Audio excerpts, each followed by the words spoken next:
So look, we've talked all about Zion. Give me your thoughts on Zion real quick because he's obviously going to be the number one pick tonight. Because I want to get to you on Tremont and Naz because we haven't talked a ton about them through this draft process because Zion's been stealing all the attention, especially down here in South Louisiana. So before we get to those guys, tell me your thoughts on Zion's game and what he's going to bring to your city.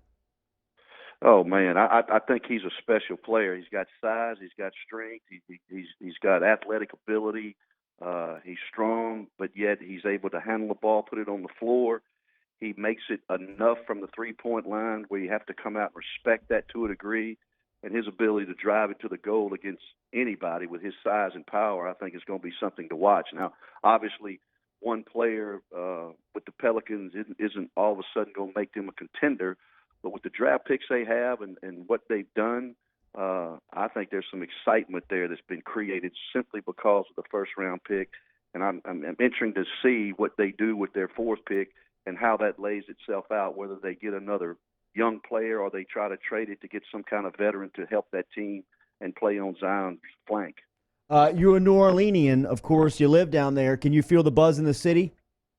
Oh, it's crazy. They on Fulton Street tonight. They have a big draft party, and you know all you have to do in New Orleans is put party by something, Sure. and they're going to show up. And with the first round pick and the NBA draft tonight, I anticipate that'll be a huge crowd at Fulton Street to watch the NBA draft live. So LSU had some guys test the waters. Skylar Mays, Javonte Smart, Marlon Taylor, Emmett Williams all decided to come back to campus for another season. But Naz Reid and Tremont Waters are in the draft tonight. Let's start with Naz because it seems like he's probably going to be the highest drafted player out of LSU. He'll go first out of the two. What do you project for him at the next level? Well, I think a lot of times with players like both of those guys, it depends on who they go to, the situation they're going into, and the head coach and his staff, and the commitment that they have to develop each one of those guys. I don't think either one of them isn't already a NBA player to change a franchise, but I think both of those players, on the come will be good players. Nas. They talk about his ability, his work ethic, and that sort of thing. I think from a talent standpoint, he's got size and strength, and for his position, he's skilled. He's a really good passer of the basketball. I was, a little disappointed in his three-point shooting this year. I think he's a better shooter than he showed this year, but I think in time he will be able to do that. And then, I always compared Tremont Waters to DJ Augustine out of New Orleans, who's had a 12 or 13-year really good NBA career. They're about the same size. I think Tremont Waters is a little quicker, more explosive than DJ, but both of them are really good passers. They're good enough shooters. They're good in the locker room. And I think Tremont will make a team, and I think he can have a career in the league based on what I saw DJ Augustine has been able to do over the last 12 years or so. Cavell Williams probably won't be drafted tonight in the first two rounds. And talking to some officials around LSU, it's expected he's going to be on a summer league team and have a chance in training camp. Coach, I think he can play in that league. What do you make of Cavell's next level of how he can impact the next level?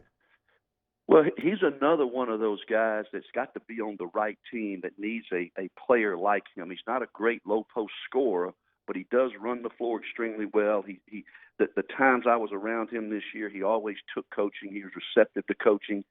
It depends on the team. And I think if the right team drafts him and know what they're getting for a specific thing, hustle, defend the post, score layups, put in tip backs on offensive rebounds, those type of things, I think he can make a team and make a roster and be kind of a journeyman NBA player. I think he's good in the locker room. He's good. He won't have a problem.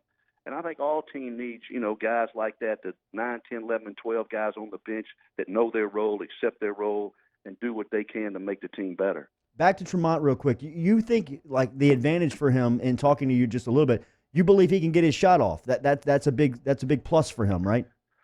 Well, I think he can. He's not a guy that's going to manufacture shots on his own because of his size, but I think when he's open because of things that he can do with the ball, and play off dribble penetration, he's a good enough shooter to make it behind the arc in the NBA. The other thing, he's really good with the ball, and I think he can create shots for other people. But I really compare him to DJ Augustine, and my response to every NBA scout that has asked me about it, if DJ Augustine can play 12 years in the league and make a nice living, why can't Tremont Waters? SEC legend John Brady joining us here. I know that Will Wade and the LSU basketball team have started individual workouts over there. You've had a chance to peek your head in and check out a couple of minutes of practice. How the guys looking here in the offseason? You know, I went by there yesterday, and I thought they did well. You know, they're really doing some good stuff defensively. They don't play more of a wide open game offensively. It seems with maybe one post player as opposed to two as they had last year a lot of times. So I think they're doing the things that fits the personnel for this team. And I like this team, particularly in the perimeter. I like it. And I think Coach Wade and his staff, they're looking to get one more big, possibly two if they can, but I'm sure they're going to get one more big player to go with that team. You know, with the experience in the perimeter that they have and the good players they have in the perimeter, you know, that's a great place to start. So I like this team. I think defensively they're going to do some different things in terms of pressure and trapping the ball because they're going to be a little bit quicker in guarding. And I think it's going to be a fun and exciting team to watch. And I'm encouraged by what they're doing, and I really liked the practice yesterday. I got 30 seconds on Tremont Watford, the 5-star. What's he look like early on? He's a good player. I don't know if he's a one-and-done guy, but I think he's a very, very good college player. I like his skill set. He can put it on the floor. He can make the three. He's athletic enough. And certainly in the weight room, he's going to get stronger over the course of the summer. He's an excellent signee for LSU to have. Good seeing you last night. Good talking to you this morning, man. Thank you.